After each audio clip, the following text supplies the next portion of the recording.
Astros don't get the benefit of the doubt. So when I saw the buzzer story yesterday and Jose Altuve came out through Scott Boras and vehemently denied, of course he's going to vehemently deny this, but what do you make? Is there, where there's smoke, there's fire here? I say no. I mean, you have to be careful and not look at these things with confirmation bias. I mean, nobody thought at the time and saw anything that said, "Wow, this is weird that he's not taking his jersey off after a walk-off homer." Now that it's out there from the Twitter detectives, we're looking at it with a different eye. I do know that reports were out there, suspicions that the Astros were wearing bandages with buzzers on them. The commissioner's office in this 3-month investigation did look into that and found nothing. Commissioner has said that on the record. They specifically looked at that and found nothing.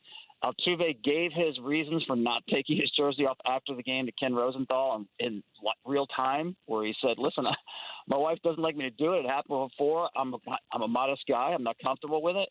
That's his answer. That's good enough for me at that time until somebody actually comes up with real evidence and not confirmation bias. Yeah, but if I rip off your jersey, you got an undershirt on there. It's not like he was naked. And so you're saying anytime he's in a T-shirt that he's embarrassed or he's modest and does he walk around with his jersey on all the time or long? I mean, I'm not buying that part of it where, hey, I'm modest. Okay, he hit a game-winning home run. He homered off Chapman, and his thought is, don't rip off my jersey. Come on. He's already a proven cheater, and now you got that? I'm not buying that. Maybe they didn't use buzzers, Tom, but I'm not buying that. Yeah, I'm buying it for now, Dan. Okay. I think there was something. He hit a walk-off home run earlier with his wife. She didn't like it. And listen, there's some guys who don't wear T-shirts or anything underneath their uniforms. He might be one of those. I don't know. No, he's got a blue. He got something underneath. Well, he's got a sleeve on. I know he's got a sleeve on, but in many cases, you saw with Pete Alonso, sometimes you're wearing something underneath, or they'll rip everything off. So, listen, again, when you have incidents like this, and as you know, there's so many echoes here with the steroid era.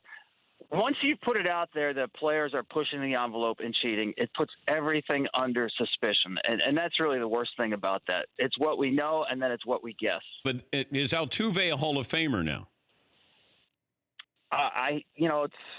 That's going to be up to every individual voter, and I'm certainly one of them. I'm not going to assess his candidacy right now, but it's something we all are now going to have to grasp with. There's no question about that. Beltran will be the first litmus test.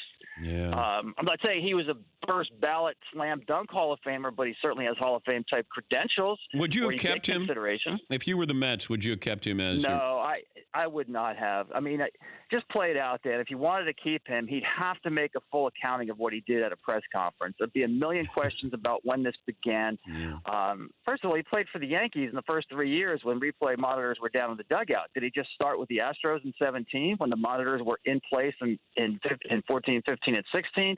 What did he do in the World Series?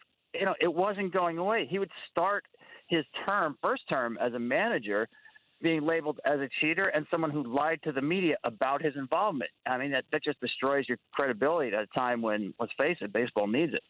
For more Dan Patrick Show, tune into Audience Channel 239 on DirecTV. Stream for free on BR Live or download the Dan Patrick Show app.